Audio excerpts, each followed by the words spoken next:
Yep. Okay. Yep, looks like it's working. Right. Okay. Welcome everybody to this meeting of the Energy and Sustainability Committee. This is being live streamed, so please don't say anything you shouldn't. And if there's members of the public, I don't think there's any members of the public on the call, but yeah, it's members of the public are obviously welcome to view. Okay, so apologies for absence. Chair, we have apologies from Councillor Miller-Jones and also Gary Wilson, the Operations Manager. Okay, thank you. Item 3, declarations of pecuniary interest and requests for dispensation. Are there any? None Nope. received. Nobody, everyone's shaking their head. Okay, thank you. Right, so I'm going to go to item 10, 9 or 10, the one on the 9. events, Sarah. Yeah. Hello. Yeah, so I'll go to that one on the events first of all. Okay, so we put a date in the diary, which is May the 17th, Saturday, May the 17th. And I am thinking a time of between 11 and 2 p.m.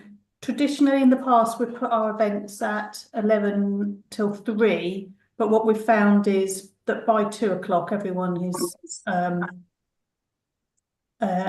home, and it's a bit lame after two. So that was my proposal, to go 11 till 2. What I wanted to do was to try and tie together the Swift boxes and some of the art projects that we've got the money from West Suffolk from into one sort of theme for the year. So it's not just like a standalone green market, a standalone Swift box, a standalone art project.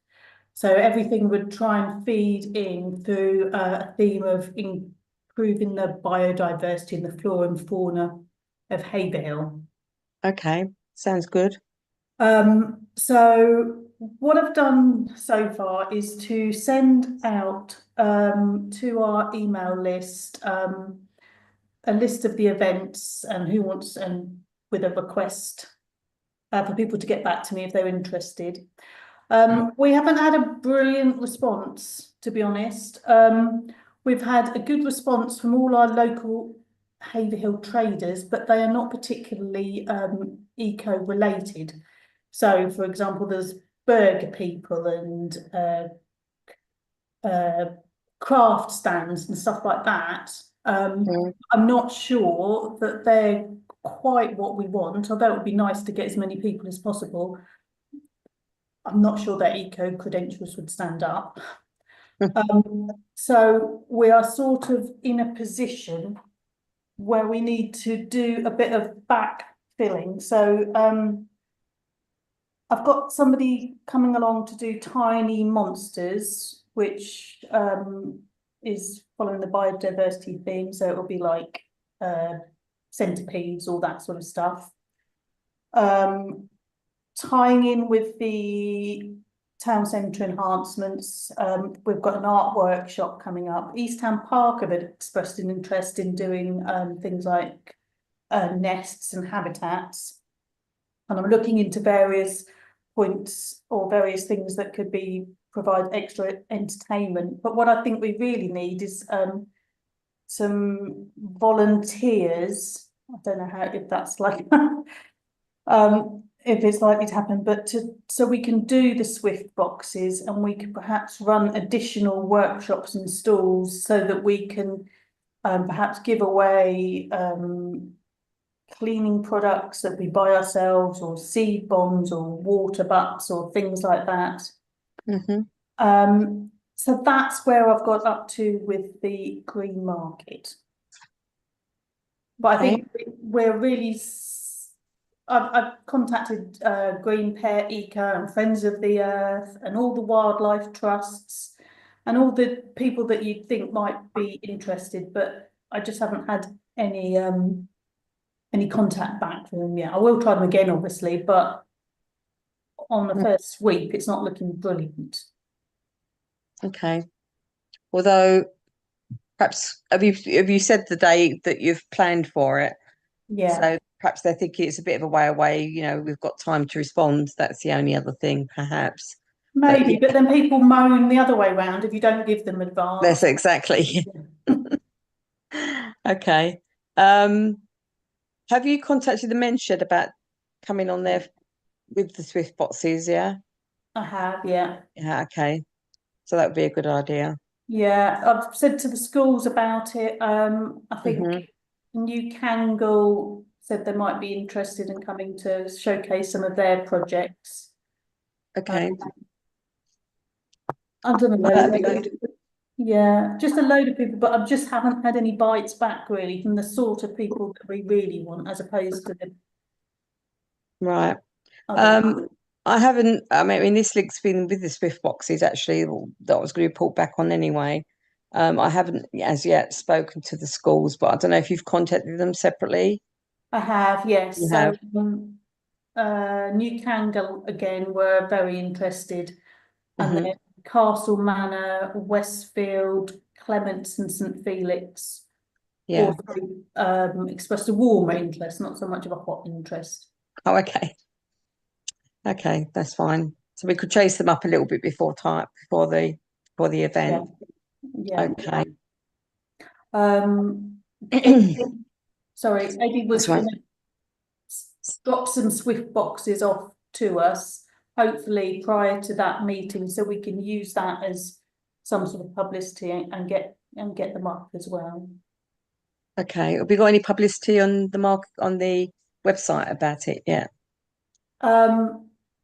Yeah, there's some on both websites.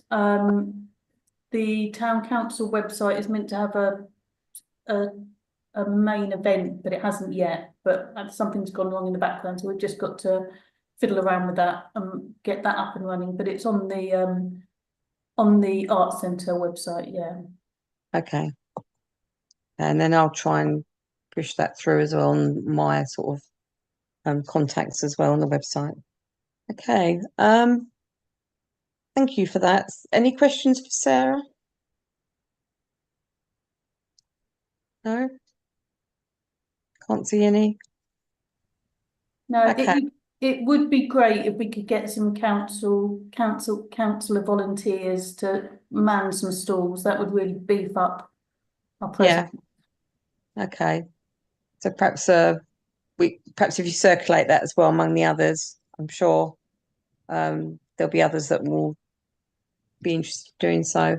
I myself will probably be available that day, hopefully. What day was it again? May the 17th. 17th. That's a Saturday, isn't it? Yeah. It is, yeah. There was also the question of where we have it. We've had it in two places before. We've had it at the Market Square, which Mm-hmm. is a little bit isolated. And we've also had it in the High Street, but that brings its own problems, as we know from the Christmas market, and that there's a bit of a conflict. So that's something that needs to be resolved, where we actually hold it. Yeah, although there's not that many stalls on the market nowadays, so I suppose that wouldn't make a lot of difference. Although we will be coming into sort of spring, won't we? So you never know. Yeah, it's just because our times don't dovetail with West Suffolk market time, so it does make it a little bit Awkward, yeah, in that respect, logistically yeah. complicated. But on the other hand, if it's in the Market Square, it's a bit removed. John's just put Councillor Burns has put on here, better in the high street. Oops, I've lost it. We just need to be worried that no Yeah. vehicles are allowed. About the vehicles, that's the thing, and that's the awkwardness of it, is the different timings, as you say. Okay, so yeah, Councillor Burns, you want to come in there? Sorry, yeah, I'm doing something else at the same time. I've actually got a meeting on Friday with West Suffolk Markets over in Bury. I would recommend in the high street, on average, at the moment, we're getting no more than 3 stalls in the market on a Saturday. Whether any of the others come back, we're never going to have more than half a dozen on a normal day. Forget that, obviously makers markets start gaining. I think I've got a feeling it might start in March. Mm. I think that's what Sharon said to me. So you get a lot more obviously on those days. But you have got that problem of the road closes at 9 o'clock in the morning, so you can't have vehicles unloading. So people, if they've got anything, will have to wheel them up the high street from car parks. Yeah. And also the sort of finishing time will probably be slightly different as well, won't it? Well, the market tends to now, it's not officially supposed to finish until 3 o'clock. Mm. To be honest with you, a lot of them pack up well before then. Okay. So perhaps go for the high street then, unless anyone else has got any other concerns. No? Okay. What do you reckon, Sarah? Yeah, I'll incur the wrath of the stallholders yet again. Okay. We'll have a word with them. Yeah, slip a metre fiver, get them to Yeah. keep them out. Okay, thank you. Okay, so just keeping an eye on my camera. Right, so if there's no other questions for Sarah, then that's that. Unless you staying for more. No, I've got my tea on the Okay. Are you just okay with all the Swiftbox stuff, Liz? Perhaps I'll give you a ring to touch base about what I need to do. Okay. Yeah, going forward. I'm around Thursday morning. I can give you a ring Thursday morning. You then in then? Yeah. Yeah, I'll give you a ring Thursday morning. Cool. Yeah. Okay. Thanks All right then. Thank you. Bye. Thanks, Sarah. Thank you. Bye. Okay, so we're going to go back to item 4. Yeah. So item 4 was the minutes of the previous meeting. Do you want me to share Confirm those, Chair? Sorry? Do you want me to share those? Yes, please. So if I can just keep losing my view of you all for some reason. That's it. Okay, so I think we've got matters arising from those anyway, but if there's somebody who can pose to accept those. I saw Damien first, Councillor Page, and then seconded by Councillor Stinchcombe. So all those in favour? Thank you. Thank you. Great. So that's unanimous. Okay. So if we go to matters arising on there, I think we've got some here. I've just spoken to obviously Sarah about the Swift boxes and the event that's coming there. It was delayed because I think we said January before, but it was delayed because I couldn't make the date in the end. Hadn't had a chance to get the publicity out there, so we've moved it to the 18th of March now. So that's the day that we're looking at to have the talk by the Swiftbox guys, the people from Save Our Suffolk Swifts. So that's happening now on I think it's a Tuesday evening. So at least I can make it because I do work 2 evenings a week. Okay. The other one was the Eco Vend. I did briefly speak to Councillor Jarvis about this, and he confirmed that it is just through the app that you can get the, there's no vouchers or anything like that. So you have to download the app and you get a reward system. it was advertised, as we said before, but the photo was of Berry. It would be nice if we got one with us here, and I'm going to speak to Councillor Jarvis about that. He's been unwell, unfortunately, but he's just getting back into the swing of things. So I'll speak to him about perhaps organising a little bit of a promotion locally, and that could sort of tie in with what the marketing that Sarah's doing as well. Chair, do we know what you said there's an app? So do you get points on the app?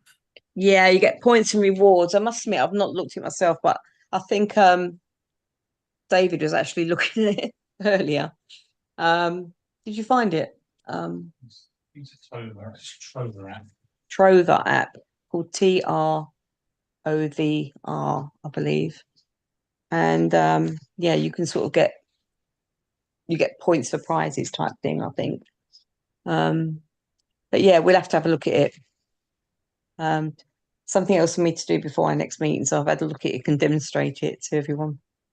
I think it'd be Councillor Page? interesting to know whether or not there's actually something for people at Haverhill. Yeah. As we obviously this was originally a Bury St Edmunds and Newmarket Mhm. program, and I think that there were various rewards that could be redeemed Locally. if you were Yeah. in Newmarket or Bury St Edmunds. Right. I would hope that there are now something that you can redeem. I would guess the obvious thing would be in Abercroft Leisure Centre where the machine is. You would have thought so. I would have thought that's where the main rewards would come, to be honest. Yeah. But yeah, we can have a look. Councillor Page. I've actually downloaded the app, and the rewards aren't particularly tempting. I'll give you an example: £30 off a specialist gaming chair at Curry's, some money off a mobile phone, 20% off buying something from a catalogue, and they're all like that. There's nothing on there that's particularly tempting, or you wouldn't find online anyway. So yeah, I'm not particularly impressed with it. Okay, thanks for that. So it sounds like it's not necessarily local things. I don't know whether that, as a result of the bid that Bury St Edmunds had, perhaps there was some local tie in there. There's nothing local on here at all. It's all like Curry's, JD Williams, some brands I've never heard of before. Endless Curry's vouchers. That's about it, really. Yeah. Because prior to the bid being rejected, we had an app, didn't we? A local one. I thought it probably might be something like that in Bury St Edmunds, but I'll when I speak to Councillor Jarvis, I'll try and see if we can tie it in with more local rewards, if you like. Okay, thank you. Where else were we? I think there was Chapel Drive. I think we're mentioning that later, aren't we? Or has that been done? It's one of the matters arising, Chair. Okay. So Councillor Mason and I had a discussion last week before the agenda went out, and because the uncertainty of whether or not there will be elections, Councillor Mason has asked for us just to defer this again. Right. Not that we don't want to get on with it, it's just that obviously it involves him going door to door, and if there's elections, he won't be able to. We were supposed to hear last week, but we still haven't, unless you know different, we still haven't heard the government's reaction to the Suffolk application to be in the priority programme. That was supposed to be by Friday, wasn't it? Well, it's supposed to be done by 31st of January, but it was a wildly optimistic timetable, and there's 17 councils, which is, I got the impression from newspaper reports, was rather more than the government expected. I see. So I don't know whether they even have a process for assessing which councils should go forward or not. They may be busy working on one. Okay. I heard last Friday that it's going to be put back to the end of February. Oh, did you hear that from Dave? He's in the room. Now the end of February. Yeah. Okay. So things will start flipping. Yeah. Okay, thank you. Which is inevitable. It was an ambitious timetable, so probably shouldn't worry too much if it slips. Indeed. Okay, so that was just that. Then there was on street EV charging. Was that resolved, or is it matters arising? It was resolved to do this. Yeah. And I have to say that I can't remember where we're at with this, because we've had various comings and goings since then. Perhaps Councillor Stinchcombe has a better sort of grasp of where we're at. Yeah, Councillor Stinchcombe. I possibly do, but it possibly could take a while. I've been sending the odd email to Colin, which I was hoping he was accumulating in a folder to go with the what had I done? I'd produced a document, hadn't I, before last meeting, which was posing the question, should we do what we're looking at in the minutes there? But I've been piling on extra things we could ask about. I can, if you don't have a hand. Sorry? I thought we'd asked those, because it wasn't this about the how we publicised the program of EV charging on roads.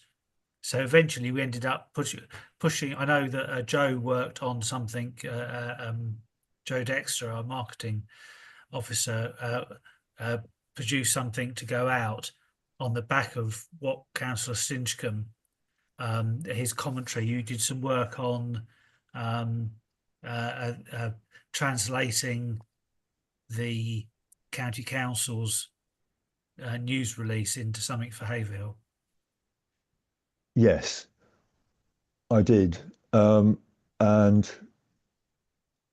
that was what I was puzzled about. I didn't, without trawling through all my email, I couldn't remember whether you were progressing that or not. So I'm glad that you have. But looking back at the minute, what we were considering was a response.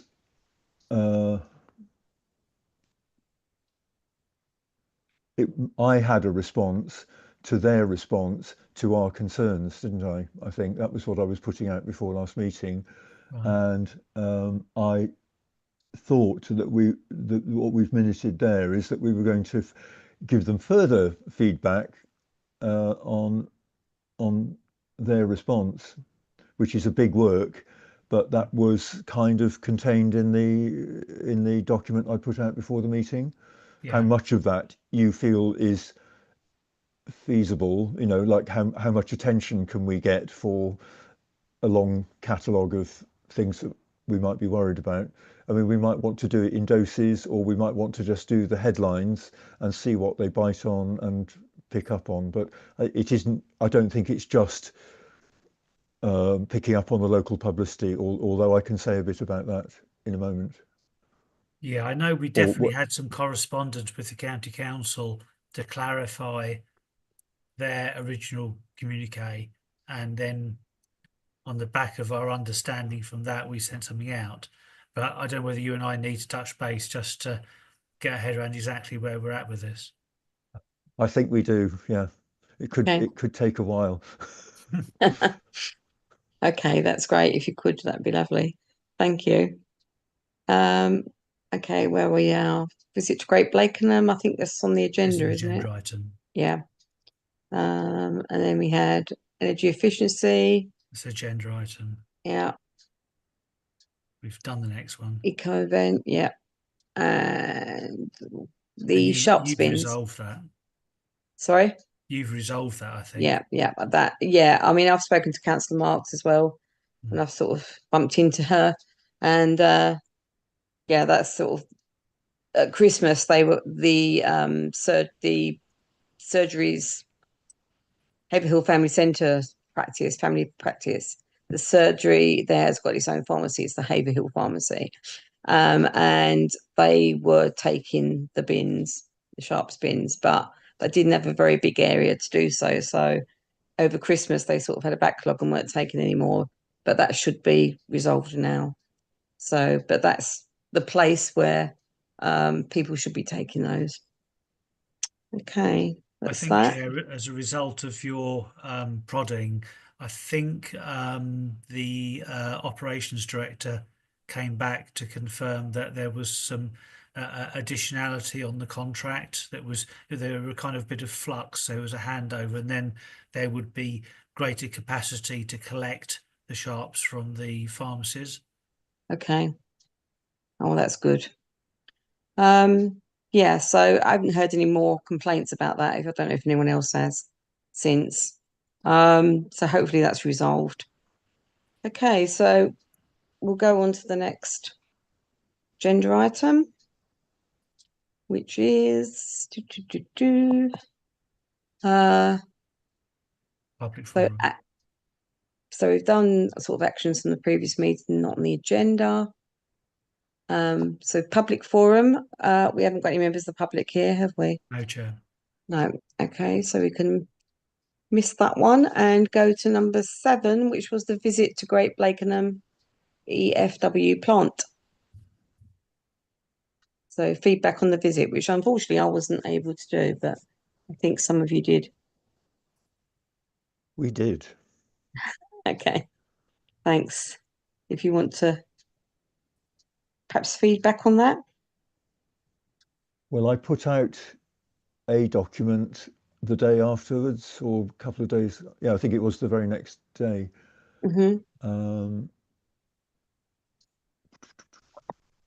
And Colin picked up.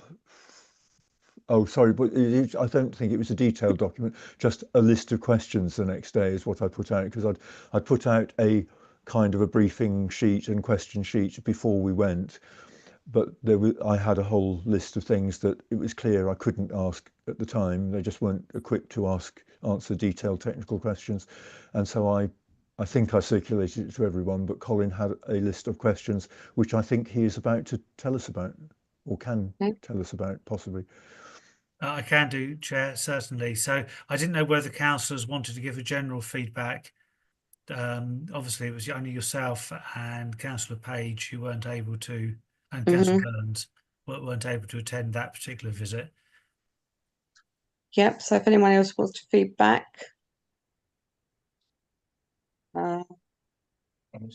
Yep, David. Yeah, I thought it was. Sorry, I'm on the camera, but it's not. Doesn't seem to want to work tonight. Yeah, I was very interested. I think it did leave more questions than answers, really. The format of the meeting was we had a bit of a presentation before taking on the tour, and I think they were a bit surprised at the length of the questioning that we gave them. I think the one thing that stood in my mind, I mean, I was always under the pressure that no waste in Suffolk went to landfill, but right next door there's a huge landfill site. But apparently it's only household waste that doesn't go to landfill. Business waste still goes there because it's cheaper for them than paying to go to the Great Lakenham plant. But yeah. It was an interesting experience, a bit eye-opening at times. Yeah, not really got a lot more to add there, really. Okay, thanks. Chair, I can give some additional feedback if it helps. Yeah, please. The takeaways I had from there when I fed back to Jenny the questions that Councillor Stinchcombe and myself had. So, although it's called an energy from waste plant, they stress that it's not actually a power station, it's a waste treatment plant. So they felt describing it as the dirtiest form of energy production was a bit misleading. As you know, in the press, there was a lot of fuss made that now coal has stopped working. The next dirtiest form of energy production is the energy from waste plants. But so energy from waste is not a power station. That's not its primary purpose. It's treating waste, which I thought was an interesting angle. the recycling plant across the road from there, it doesn't recycle, it simply sorts waste for recycling. And if nobody wants to buy a particular sorted waste, then it won't be recycled. And for instance, I know Councillor Miller-Jones was interested in why blister packs are not recycled. And the response there was that the margin for profit on those is so tiny that there's very little demand for anybody wanting to actually do that piece of recycling, because they're not going to make any money doing it, and they'll literally just go bankrupt every time they try. When it comes to what we mean by clean for domestic recycling, they emphasise what they really mean is sufficiently clean and dry so as not to ruin the paper and card that is commingled with food containers. Obviously, coming up to the change in the recycling in 2026, when paper and card is separated from tins and plastic and glass, then it should be easier to keep the paper and card dry. One of the questions was, well, surely paper and card is pulped, so being wet, does it matter? And the answer is yes, it is made wet in the process, but it has to be dry to be fed through the machines in the first place, otherwise it just clogs up. And yeah, as has already been mentioned, we were shocked to look out the window to see two bulldozers on top of the most enormous hill that had grown in Suffolk. Probably the high point in Suffolk now, I should imagine. And it was the trade waste dealt by private companies. So any trade waste dealt with by district councils, if they have the contract with a company to get rid of their trade waste, it joins the existing recycling and energy from waste systems. But otherwise, private companies take it to landfill, and obviously we were quite shocked with that. So there's various questions. I don't know whether Councillor Stinchcombe wants me to read out his questions. Obviously, they're fairly detailed. I can make sure they're appended to the minutes if that's easier. I think that'd be a good idea. Unless you wanted them read out, Councillor Stinchcombe. No. It was. That's fine. I think everyone's had an opportunity to see the level of nitpicking in there, but I have what I should say is I've subsequently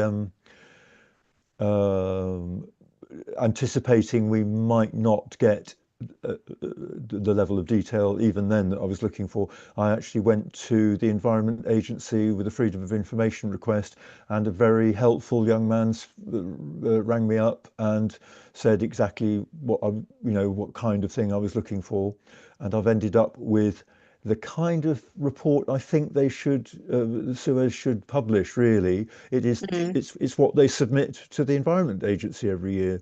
Obviously it's a very minority interest, but that would have cut out a hell of a lot of questions, really.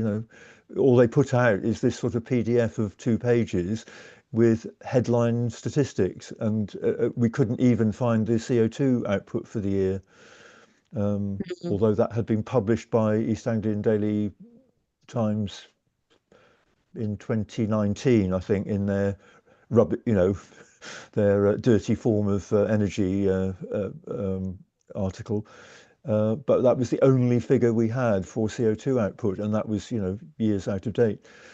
So I have actually got hold of the official declarations to the Environment Agency.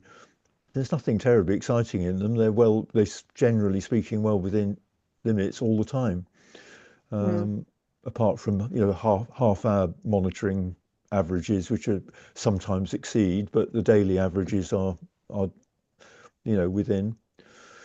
So, and in fact, I've discovered that the CO2 output for the year, the last year reported, 2023, was less than I'd estimated, because I think that possibly reflects less carbon. Maybe there's slightly less plastic in if recycling is better, there'll be less carbon-containing plastic in what they're burning.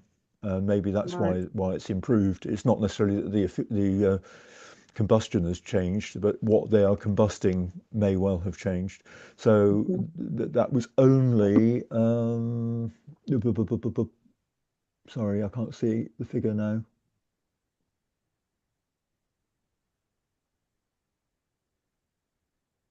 Yeah, less than 300 kilotons for the year, whereas I'd estimated over 300 kilotons for the year before. But I mean, that's still,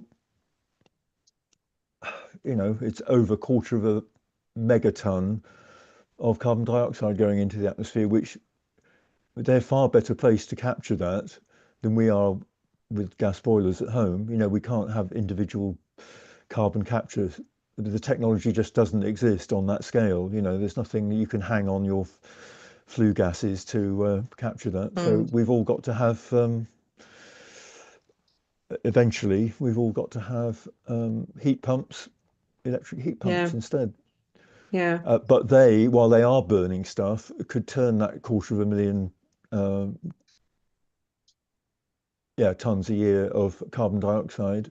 They could capture that, but they're dependent on the government having an under North Sea place to shove it, which is still a bit slow on the uptake. And that was one of my questions, actually. I don't know, Colin, if you've got a sort of couple of sentences on that. One of my questions was, how is Suez getting on as part of the consortium that it's part of to actually dump their CO2, condense it into a liquid and pump it under the North Sea? Yeah, you talked about the Teesside pipeline. Yeah. Okay. And are they claiming to be making any progress, Colin? We haven't had a response from that. In the same way, we haven't had a response. I mean, your question and also my question was, do they have any plans to remove the CO2 from the emissions? So it's interesting to see how much is there. As you say, on that industrial scale, you'd think it would be worthwhile doing.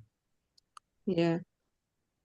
Okay. Well, I think even they would want to say it is worthwhile doing, but where are you going to put basically you turn 250,000 tons of gaseous CO2 into 250,000 tons of liquid CO2. But where are you going to put it? You can sell it to the CO2 market. Do you remember, when was it recently? The CO2 market was it during COVID? Yeah. People didn't have enough carbon dioxide to put into fizzy drinks.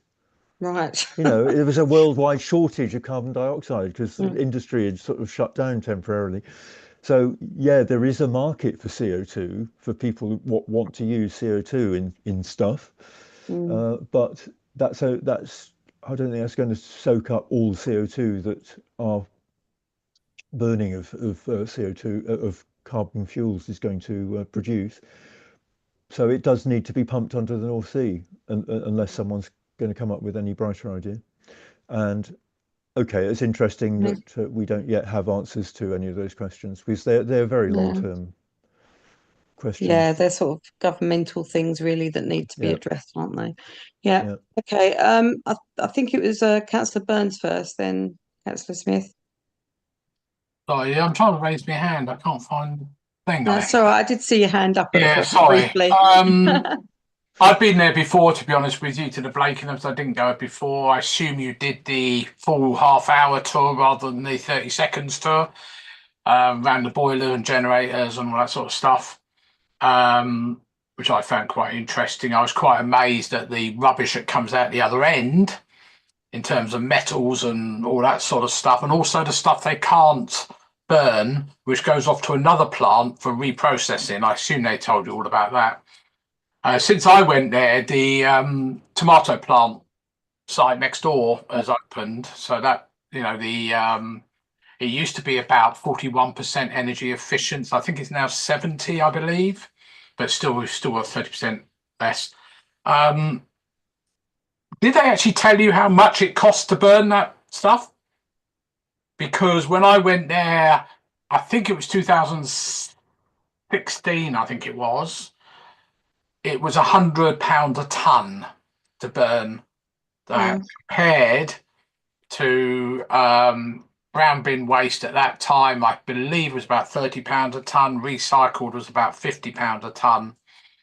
Obviously, that site will go to whichever council authority is in charge in about, I would say about another 14, 15 years' time, because it's on a 25-year hire purchase scheme, as it were. The big problem with that place, and I've always said this from day one, is you've got a railway line right next door to it, and they should have transported everything by rail. You've got all those lorries going there from places like down here. The other problem is, and I've said this before, and particularly the Veolia recycling centre next door. Did you go around that at all? Did you? No, you didn't. It'd been worthwhile going around that, because we had real major concerns about it at the time. Trade waste from private companies is a problem. But most, to be honest with you, the ones I know of tend to recycle their stuff as much as possible. They literally sort it, including strange things like mud and sand and everything else. I don't know whether these sites are good enough. You mentioned the CO2 side of things. CO2 capture is very difficult. I know from experience on ships with scrubbers and everything else like that, is what you do with it. To be honest with you, in the old days, ships, not so much nowadays, because they now use low sulfur fuel. They used to actually pump the gases into the ocean, because that's where they came from in the first place, most of them. But it's a completely different type, because there are different types of CO2. Of course, there's the stuff that comes out naturally, or the stuff that we produce. But I don't know whether the stuff we produce can be used in what you mentioned, Alan, the fizzy drink bottles. No idea. But did you? I was going to ask the question. I was going to ask you. Did you learn anything on the site? It was just interesting. I found it very interesting. But did you learn anything new? Chair, I would say yes. I think it was those bullet points I read out earlier. I'll make sure in the minutes, but it was, it was. I think it was understanding that the trade waste, so much of it is still going to landfill, but also just the clarification. Really, the reality of recycling is that if nobody wants to buy it, then you can sort it out all you like, but it's still going to end up being thrown through the energy from waste plant, because nobody wants to buy it. And it's just unfortunate that the creation of mixing in blister packs, silver foil and plastic being welded together, is obviously vitally important for the valuable medicines inside them. Allegedly, but undoing that work, unfortunately, is just technologically very demanding. And not very profitable. Yeah, if I could maybe just add, and then I'll shut up, is back then, most of that stuff that was in the recycling thing, which couldn't go out, because you could see all the packs of paper and cardboard and everything, apart from the fact the site was extremely dirty. Most of it was going in the empty containers going back to China, Felixstowe. Not so much now, because China's now stopped that. But there were thousands and thousands of empty containers coming in on those 24,000 ton container ships.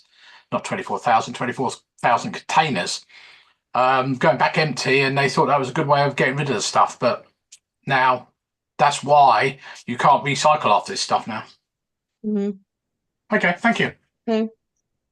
Thanks. Thanks for that, Connie. David. Yeah, you mentioned the tomato part. I think that's been a non-goer, non-starter. I think we were quoted something like it's a kilometre away, and it costs £900 per metre to sort of move that heat across there, which with quick bit of maths, what's that, 900,000 pounds? Yeah, so that wasn't viable apparently, so that's not happening. One thing I was going to mention was one of the questions I asked was with the simpler recycling bearing in mind, and the fact that we're going to be having curbside food waste collected, whether or not they would be processing that. But obviously, they're not designed, they're not set up for that sort of thing because the heat needed or something. So that begs the question then, it's got to go somewhere. And what capacity is there amongst current biodigesters to actually treat this food waste? And is there then going to be some point down the line, should Acorn ever get their plant approved, would they then apply to sort of convert their site to processing food waste, which would be a huge problem for us? So yeah, obviously that to them they couldn't answer that question, but the fact that there could be this problem going forward is a big issue, I think. So it sounds like recycling is not as easy as we think by any means. Okay. Thank you. Did you want to come back in, Colin? I know you had your hand up for a while, or I did. I was only going to make the same point about right. the tomato growing as Councillor Smith made. Okay. Councillor Stinchcombe. I think I recollect that it was going to be viable when there was grant aid available, and then the grant aid was withdrawn. The scheme that was going to fund that ceased. So they always knew it was going to be horrendously expensive. It's just the money to do it with evaporated. That was the message I got. Okay, thank you for that. Thanks for that feedback, everybody. So we've got a bit of an idea of how things work or don't work. Okay, let's just go back to the agenda. It talks about the Sainsbury's response. Councillor Smith, is that? Yeah, I did. I think I sent a letter around to all members of the committee. It's a bit of a non-answer, really. The question that I was asked to put them was, what happens to the flexible waste recycling that they're collecting in stores? And all it basically says is they ship it off to somewhere else. It doesn't really say where it eventually ends up. So yeah, none the wiser really. I did ask a second question, which they chose to ignore. The fact that they've been saying for years that they're going to cut their plastic use by 50%, and I asked them how they was getting on with that, and yeah, They're not. No answer was the reply. Okay, yeah, I haven't noticed a big difference at all. Don't know if anyone else has noticed any difference in other supermarkets, but I don't think they're making the jump to non-plastic as much as we'd hoped. Okay, so I think that just before that, sorry, there was business waste, but we discussed that. Was that something else that needed addressing, or we talked about that? Chair, no, there was a bit more because we did have a response regarding the trade waste. Right, okay, yeah, please. This was from the technical assistant of the waste team at Suffolk County Council, and basically what they've said is that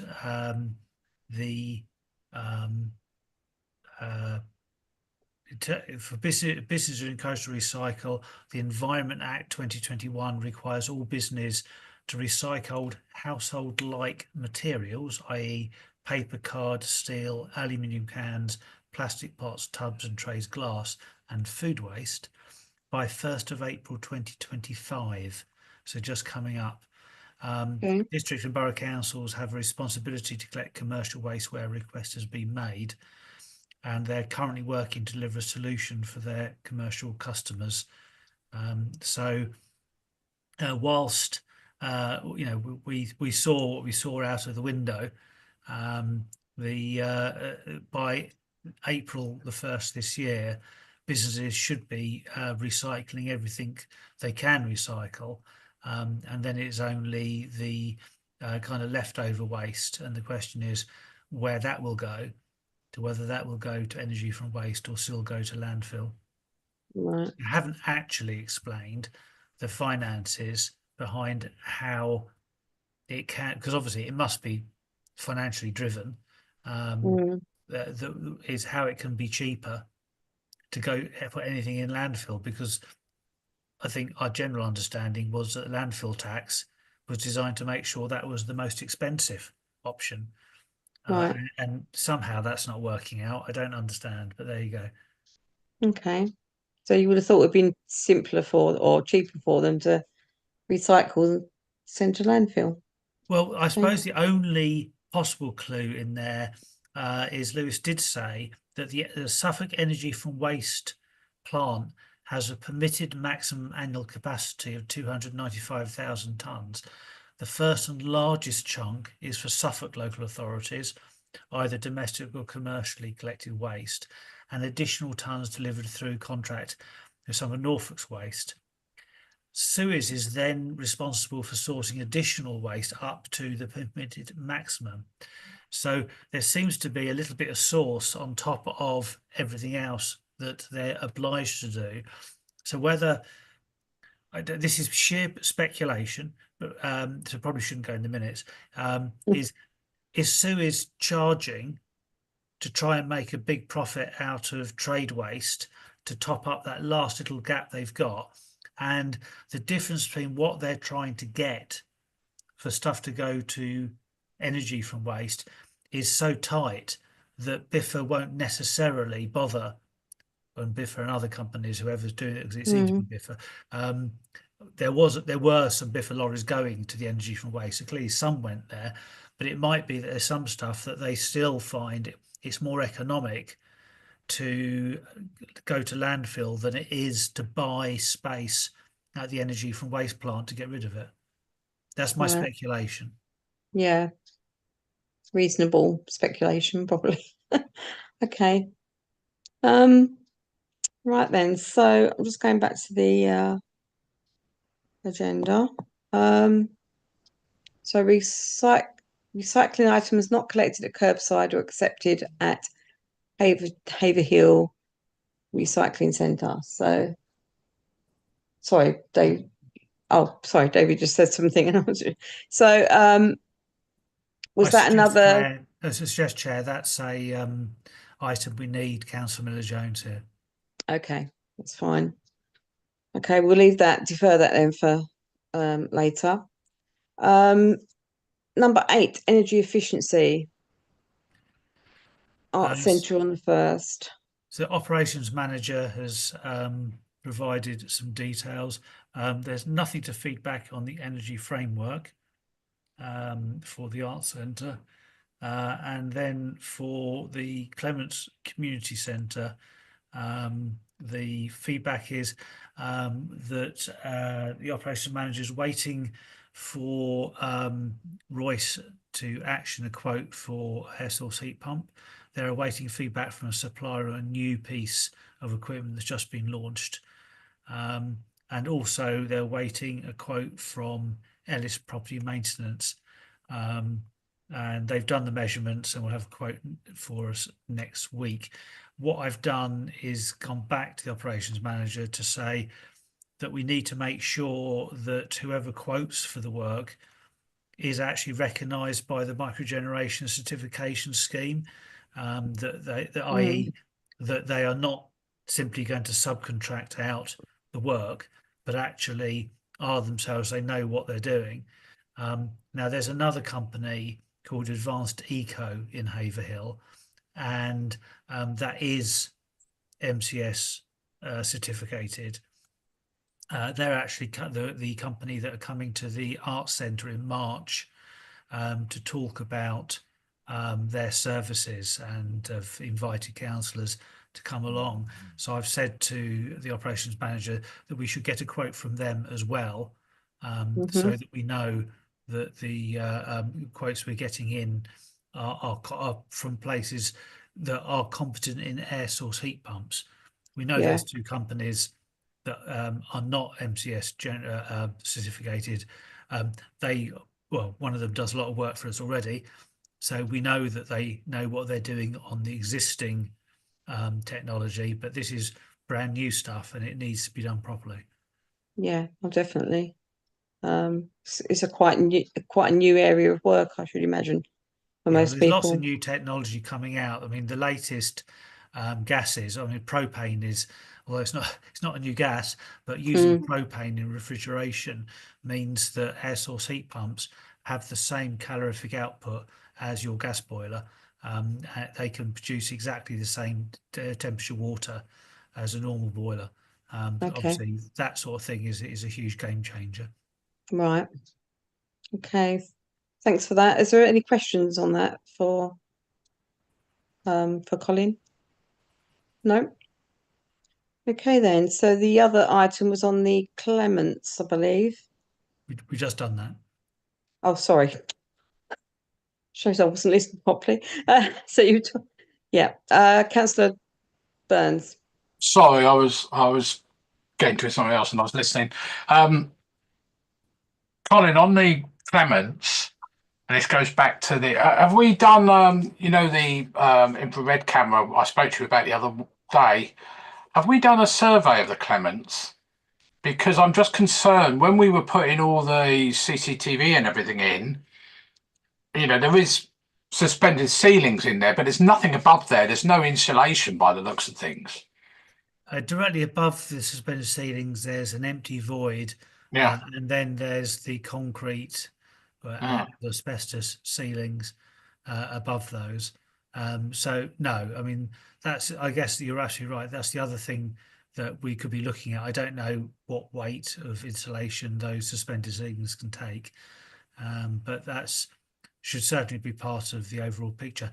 But I think what we need to do is get back to the operations manager, because I thought he went round the building with Andrew. Oh, he's not there. Yeah, the guy from West Suffolk. West Suffolk. Yeah.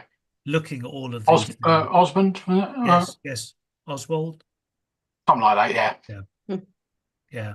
And but you can get insulation which clamps to the top of the thing above the. It doesn't go on the suspended ceiling; it goes above. Right. You know what I mean? Yeah, and obviously you can't drill into the ceiling above because of the. No. But it I don't know how it works anyway. Yeah. Okay. Thank you. Yeah. If Chair, we have an action point for me to discuss that with the operations manager, because absolutely right. There's no point spending a fortune. We do have some funding, but there's no point spending a fortune on heating something if we haven't made sure we've actually insulated it. That's got to be double glazing, of course. Yeah. Okay. Yeah. Great. Thank you. Thank you for that point, Councillor Burns. Okay, we go back to the agenda. So we've done the number 9 eco event. Number 10, tree planting locations. It's worth saying, and I think probably, we just skipped over the Chalkston open space, but we planted 400 hedge plants just a couple of weeks back on the Chalkston open space. That's with volunteers from Karen Chappell's Boost project, and also Anne Strachan from the Haverhill Tree Wardens. Absolute Trojan, given it was what was the storm that went for Eleanor went through? Yeah. So we were soaked through and covered in mud. Oh dear. So yes, it was a good show by everybody. But a discussion there focused on the water treatment plant to the right of the A143 as you head out of Haverhill downhill, just by the Thurlow Keddington crossing. It's very, very obvious there, and it's interesting that people thought it was a sewage plant, when in fact it's a water treatment plant, but it looks every bit as lovely as a sewage plant. They have complied with the planning requirements to plant trees, but obviously they're very small ones that they've planted, and they will grow in time. But we were wondering about the field directly adjacent to that, the corner of which doesn't look like it is actually farmed, because there's standing water and then crops. So it looks like there's spring or winter wheat in the field, but then it stops short. And we were wondering if anyone had any contacts with farmers there, that it might be possible that the tree wardens could plant a whole load of trees at that end of that field, which may benefit the farmer from tax issues, etc., but would also grow up to help screen the water treatment plant. Yeah. So the water treatment plant is the one that's on the right-hand side That's right. as you're coming out of Haverhill. Yeah. Yeah. Okay. I've not been that way for a little while, not in the daytime. So I'm not sure how it's looking at the moment. Right, Councillor Burns? Are you on mute? Oh, sorry. I just realised that hand reacted to me putting my hand up in front of the camera. Sorry, I just realised. Did it? All right, Yeah. that's good. Clever.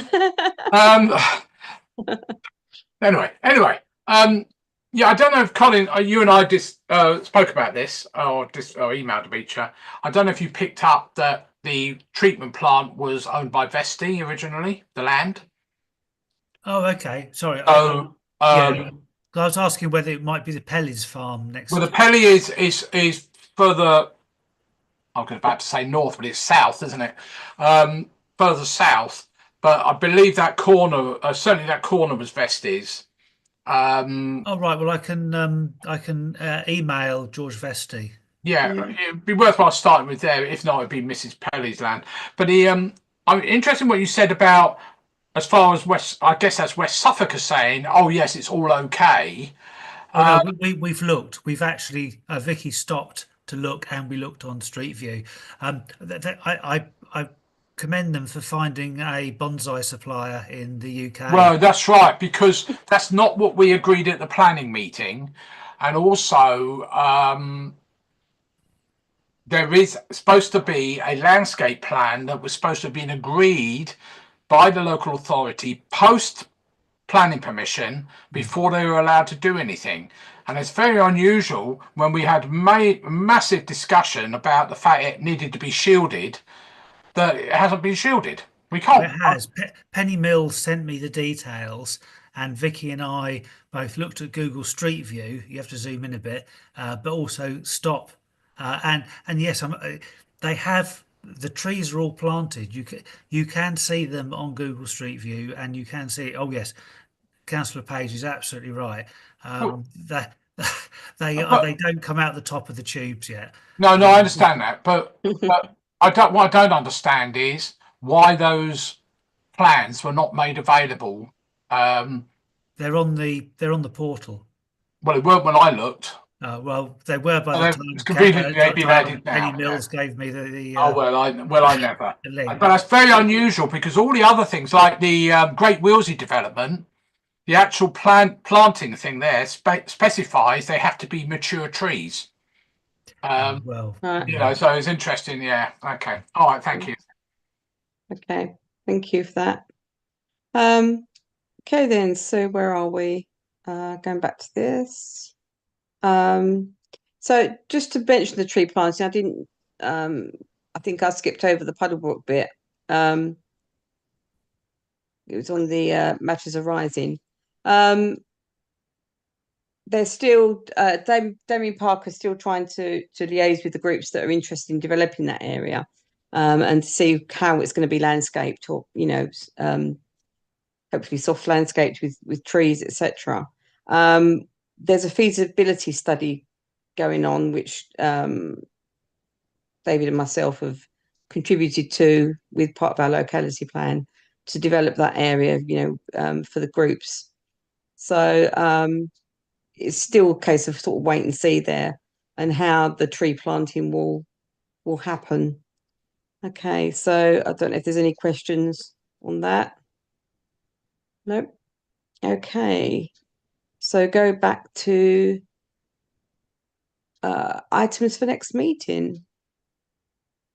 Okay, so is there anything Quite a anyone? lot ongoing, Chair. So if councillors shouldn't feel pressured to add anything else. So does anyone want to bring up anything for the next meeting, or we just happy to carry on with what we've been doing?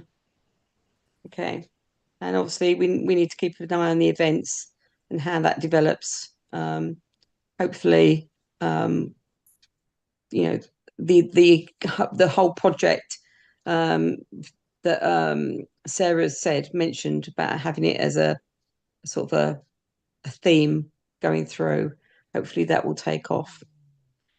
Okay, then. So next meeting, 10th of June.